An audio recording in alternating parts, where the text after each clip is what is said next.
welcome to Driver's Seat and to the facelifted version of the 7th generation Golf and the GTI in particular. Now it has had a facelift, trust me, but you're going to have to look closely to see the updates. The headlights have been revised and are now LED, as are the daytime running lights.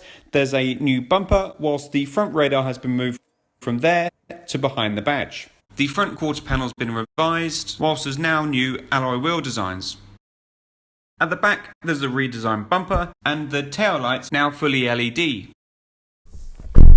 So the main updates in here are focused on the new infotainment system. It's got a 9.2-inch high-definition coloured touchscreen and also gesture control, so you can flick through the apps without touching it, and also your music.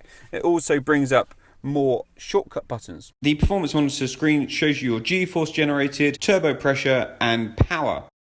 Whilst the map is clear, easy to use, and you can pinch to zoom and move around. There's also a digital instrument cluster which can be adapted to suit how you'd like it to look and what styles you'd like to prioritise.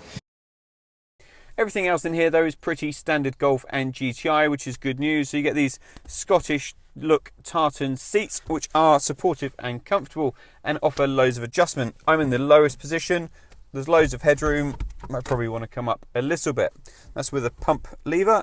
There's a rotary dial for your backrest. Whilst the steering wheel has very good reach and rake adjustment.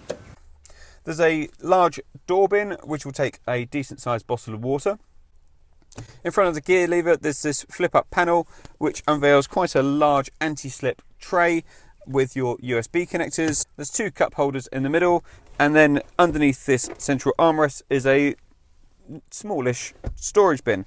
The armrest is adjustable for height and reach. So in the rear there's plenty of leg and knee room and good foot room. Headroom's pretty good, whilst the door has quite a narrow door bin, and the drop down central armrest has two adjustable cup holders in it, whilst there's also a ski hatch. There's quite a high transmission tunnel, so it'll be restricted more for 3 passengers. The boot has a good large size opening and a large square flat floor, which is also adjustable so you can prioritise between underfloor storage or depth. It offers 380 litres of capacity with the rear seats up and has bag hooks. So let's see what it's like on the road. So the updated GTI's got an extra 10 horsepower. That takes it to a total output of 227.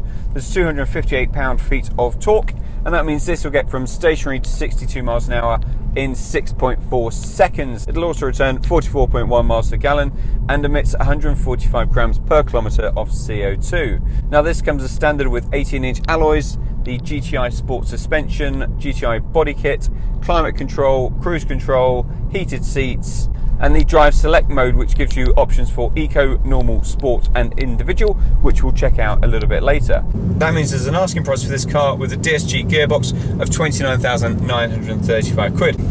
There is, however, a few extras on this. So the navigation is £1,325. There's a lane assist, which is lane assist, rear traffic alert, traffic jam assist, traffic sign recognition, which is £915, rear view camera £265, and the 19-inch alloys 990 quid. That means this is 33,700 quid. Peak torque arrives at 1500 revs and clings on to 4600, whilst peak power then takes over at 4700 all the way through to 6200. So you just get consistent long pull from this engine. This thing just takes off so quickly and with a wonderful soundtrack. This car's fitted with a 6-speed DSG dual clutch automatic gearbox, and it has steering wheel mounted shifters.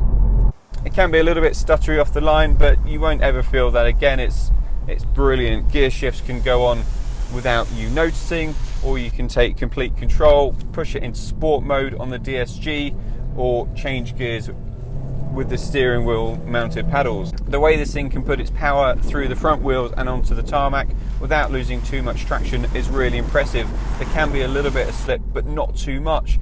Many other front wheel drive hot hatches with oodles of power really struggle to do it as well as the GTI does. Not only does it put its power down well, but it also clings on really well through the bend, so you can actually keep pushing harder and harder until you find your own level of skill. The traction control system on this is very, very good. It doesn't intervene too much, so you're not stuttering and lurching forward and back. And it will quickly get the power back on the road if you have lost a little bit of traction. Pretty good under hard braking as well. There's a little bit of a squirm, but it keeps you in a straight line. Keep the drive select mode in comfort, and everything stays quite calm and quiet, meaning you'll be able to chew up long distances in this car, no problem at all. If you pop it into sport, the engine becomes louder, the exhaust note into the cabin. The gear changes are more eager, as is the throttle response, whilst the steering becomes a little bit heavier. For a hot hatch, the Golf has a good ride.